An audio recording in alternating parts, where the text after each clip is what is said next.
The history of Open Door Community House is very rich, with people of great faith who have spent a great deal of time and energy and resources to make these ministries work. We are thrilled with the history we have with Ms. Weta Watts Matthews, Ms. Ralph King, Mr. Scrimpture, and others, mostly out of St. Luke United Methodist Church, who worked tirelessly to create the ministries in a little cottage behind Hamp Stevens Methodist Church at that time to start a day nursery for children whose parents were working in the textile mills of that day. These were children that lived in the vicinity, in the community, and I would go in my car in the mornings and pick one up at the time and have to climb a clay bank because none of the streets in this area were even paved. So I would pick a child up and bring her to Open Door. It served the community and it had lots of wonderful programs.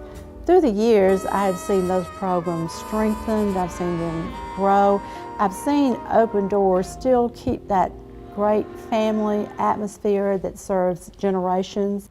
And so here we are nearly 80 years later still providing that after-school care for kids. And it was important to them, to our founders, and since then. It was been important in part of our ministries that the children are cared for and the children and their families know that Christ loves them. And so from the beginning, we've been serving as the hands and feet of Christ to the community to usher in hope and to usher in an opportunity for these children that otherwise they simply might not have had.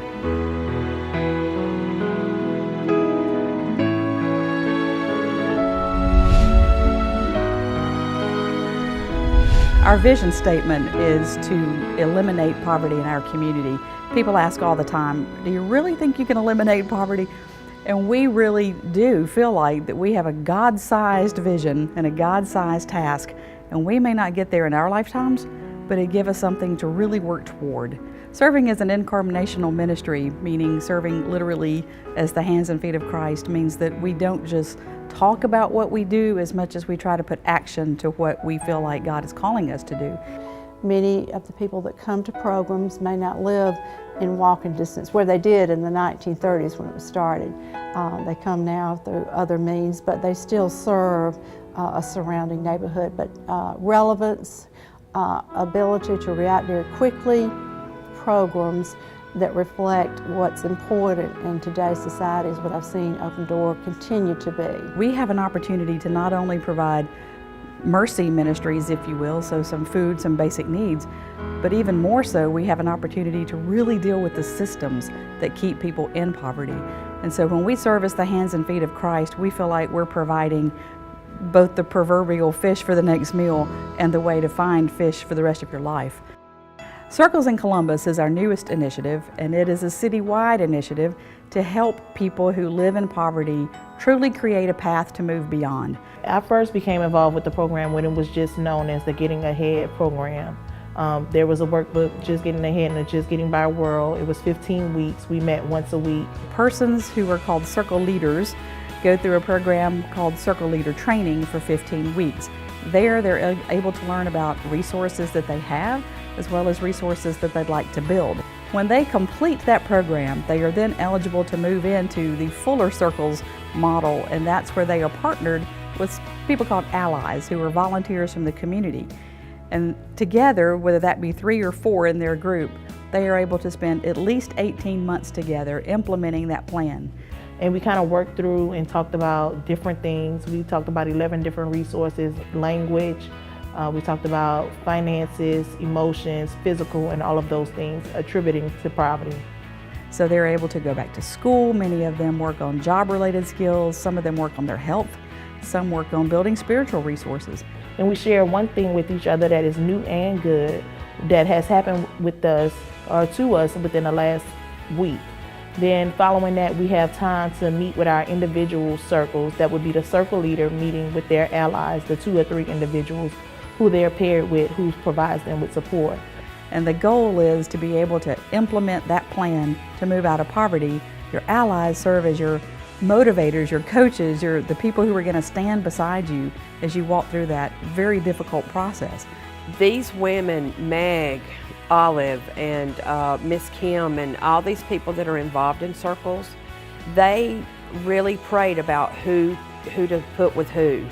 And so my allies were so perfect for me, and it was just, God had his hand all in circles. And what we see is that a lot of people are joining that program or asking to be a part of that program because they say, I don't want my children to have to deal with what I had to live with. They are very hopeful that they can be the stopgap so that their children will not be another generation growing up in poverty. The transition home is a 12-bed facility where we have the opportunity to have 12 residents at any given time, all women, unaccompanied. They can stay with us for up to 2 years. So during that time, we are working on anything that might have led to homelessness, stabilizing their situation, giving them new tools and resources.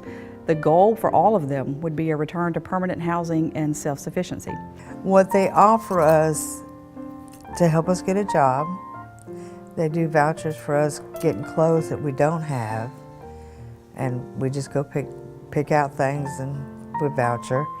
If a work schedule is after 9, say 10 or 11, they will get you a taxi, and they vouch for that. Anything you need, anything. If you want to go back to school, like me, I'm fixing to go back into my CNA. They pay for it. I did a class, get my certification, and we start looking for jobs. Your counselors, they have pulled me from down here to up here. And I don't miss an appointment at all, because that's how much they help you. In their heart, you have a lot of hope, love, peace in this. All these women go to church. That's big in here. Let me tell you, it's just like a big old home. It's just like a big old home. And they're helping you every step of the way. The case management program supports that program and other shelters in Columbus and Phoenix City both that serve homeless women and women with children. They have the opportunity to go into each shelter and to work with the women one-on-one to set a case plan to help them with job search skills, with work skills, with medical stabilization, mental health stabilization, anything it would take to be able to stabilize her situation and reunite that family, hopefully, back into permanent housing and also to work towards self-sufficiency. Our community ministries include chaplaincy, which is one-on-one with our chaplain, John Bolino, where they can have their spiritual needs met. There's prayer, there's Bible study in most of our ministries. There's an opportunity for him to learn what the real problems are in their lives that they would like to address. So for some, there's simply not enough food in the home, and so we can make referrals and connect to resources for that. For others, it really is a spiritual crisis in their lives, and so he's able to meet with them in that place one-on-one and help provide some guidance and some care and concern as they walk through that together. The Matthews Promise Academy is the longest continuously running program that we have here. It started with Ms. Weta Watts Matthews and others back in 1935, and it's been going ever since then. And so we serve children who live in families of federal poverty guidelines or below, which is very low. And so we take the children and their families and we help provide educational opportunities and resources to connect them to things that would help these children set a foundation to not become the next generation living in poverty.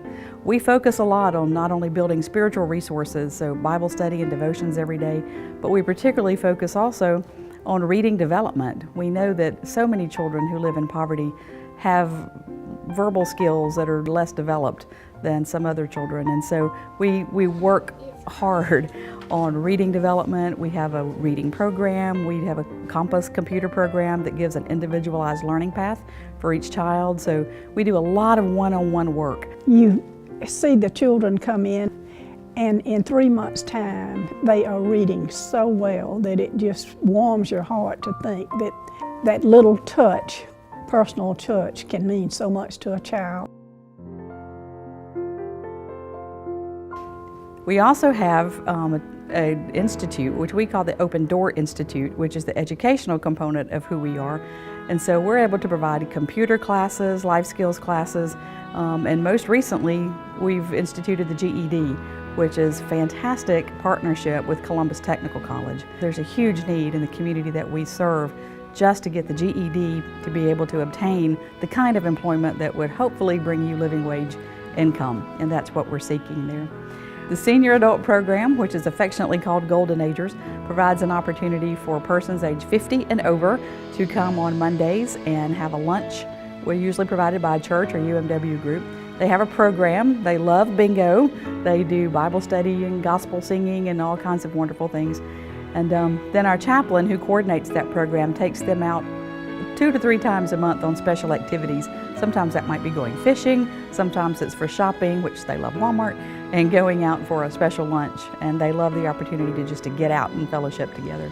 The Culinary Arts Training Program we've been doing since 2008, and that's an incredible opportunity for us to prepare people for the up-and-coming employment opportunities in Columbus and in this region, which is hospitality and food services, but for the next level up. And so we are providing life skills classes in a Christian environment, partner that with working in the commercial kitchen at Feeding the Valley Food Bank with an executive chef to do skills so that when they leave, and they're Serve Safe certified when they leave our program, hopefully, then they have an opportunity for living wage employment, which is the goal. The showering program for the homeless is rather unique to this area, and it's a program simply for persons who are unsheltered and living on the street to get what they need to have a shower, breakfast, a change of clothes. Mostly for us, that's undergarments at this point. They get to have an opportunity to wash and dry their clothes, to get a haircut if they want. The goal of that program is really to help people become more employable. So we are connecting them to the Department of Labor, to other resources that have the opportunity to connect them to work resources. And so with enough income, they can end their homelessness. As far as, taking a shower, they got a place that you can go. Open Door provide that for us. So most of all, we want to say thank you. Without you, this simply wouldn't happen. And we know that there is still much work to be done. You've supported us for all these many years, and you've given us the opportunity to be the hands and feet of Christ in this community. And it's because of you that we are able to do that.